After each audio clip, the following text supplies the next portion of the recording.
I think the thing about political humour is it can be devastating, but it's not always sort of funny, ha-ha, laugh out loud. But there's a very famous example where in the late 60s, Harold Wilson, then Prime Minister, had promised, given his word, not to devalue the pound. And a week later, he devalued the pound, but had to come to the House of Commons to explain. And in his speech in the House of Commons, he was speaking very, very quickly.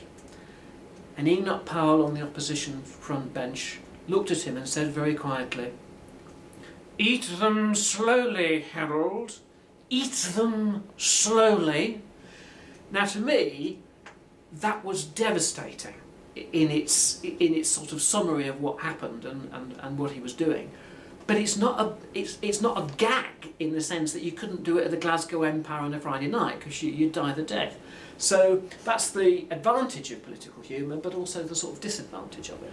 I think one example of how powerful comedy can be in politics was actually John Smith's speech making fun of Nigel Lawson, who had to sit on the front bench and be laughed at.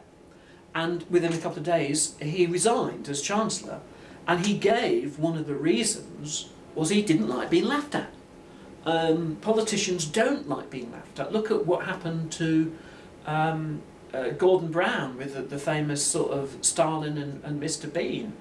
In a sense, that one line probably did more damage to Gordon Brown than probably the fall of the banks and all the rest of it. Luckily, Margaret Thatcher had no sense of humour. That is quite correct. I had it removed when I was a little girl on the NHS. Very, very successful operation.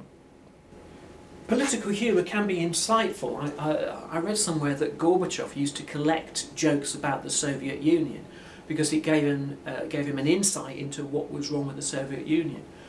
He collected jokes like about the man that left the Soviet Union for one day, and the thing that he did in West Berlin was to go to a dentist, and the dentist says to him, "Well, you've got one day of freedom, why you've come to a dentist? Surely you've got dentists in the Soviet Union."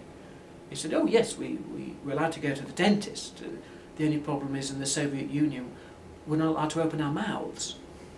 So, you know, it was that sort of political humour that Gorbachev collected, and of such gags, that again, they're not funny ha-ha, but they sort of make a strong point.